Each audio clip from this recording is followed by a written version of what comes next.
What up, suckers? Just got out of my gym. How to spend money. That's what I was thinking about while I was working out today. So,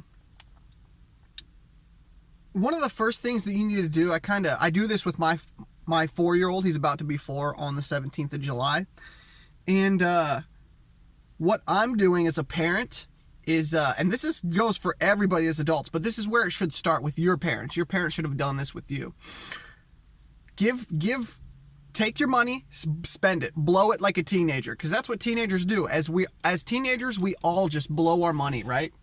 And that's important because you need to get that out, flush that out of the system. Spend it irresponsibly, have no rent money, can't buy food, can't buy clothes. Those things are inevitable. That's going to happen. It's just at what age does that happen for each and every one of us? If you can get a child to spend, give them maybe $1 a day. And it's just an idea that I'm offering you. And then let them spend it on certain things and run into scenarios where, I'm sorry, sweetie, you don't have enough money. It takes $4. You only have $3. Let them hand the money over and receive the change back. Try to let them count. Let them lose their money, because every one of us has done that. And, you have to work your way into expenses. So you start with spending, blowing money. Anybody can save it. That's not the problem. The problem is spending it. You need to spend it all, and then, like myself, come in as a parent and kind of show the individual, show how to create structure. After you spent it, come in after the chaos and kind of try to carve out some sort of a structure, give an idea. The way people in finance, banking, the way that it works is you need to kind of compartmentalize it. They use spreadsheets and different things, but you have disposable income. Set a category, compartmentalize a category for disposable income. Mine, typically, when I think of disposable income, I drink a lot of Bang energy drinks, sodas. I probably drink 2 or 3 sodas a day. My disposable income I need to shrink it. I realize that. Things like that. And that will grow and shrink with your overall income from job to self-employed, which is what I currently do.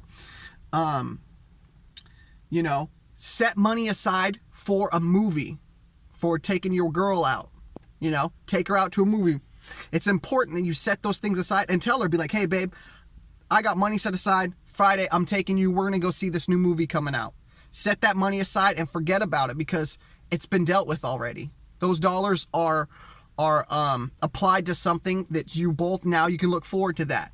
And that's the fun things you can do with money, because money can be fun. When you do things like that, it makes it fun. It makes it interesting. It spices up your life. And you can set money aside for those things that you want. You just have to think about it kind of compartmentalized or in different categories. The first thing you need to do is know what you're spending your disposable on, because you're probably just disposing away. Consumer society, disposing away. Write it down. I'm going to show you exactly what I do right here. You can see the last few days. You just write what you spent it on, and then at the end of the day or the next day, what I do is I just circle it down in the square. And then you can get an idea of, holy crap, how fast your income is going. And you can then begin to affect it. Because if you can't even measure it in science, in math, if you can't measure it, you can't change it. It's that simple. So I just afford you guys these ideas and an opportunity to look at your financial situation objectively, because it definitely is. Sorry, I'm still sweating. I was running. It definitely will affect the complete outcome of your life. And it's one of the most emotional things to talk about. And I can see it coming from my family, because I do come from poverty, that, people in my family, they don't talk about it. They don't want to think about it. They get it and they're excited, and then it's gone, and they don't want to talk about it. And that is not a healthy approach, especially because it's your entire future. Tomorrow, it can be as fast as tomorrow. There's a book called The Richest Man in Babylon, and I encourage everybody to read it, because it will give you a concept of value. Okay? Money is different than currency. Barter is something different as well.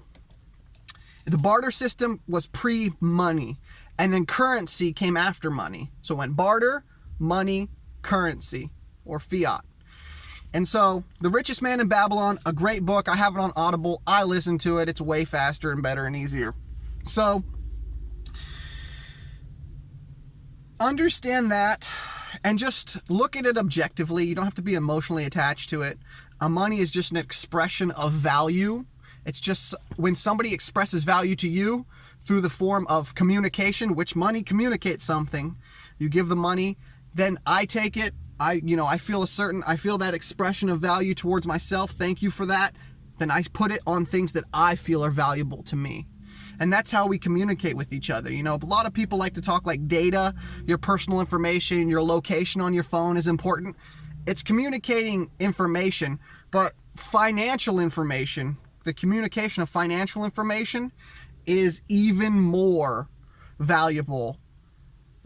What you spend your value on shows more than words can express what you find valuable.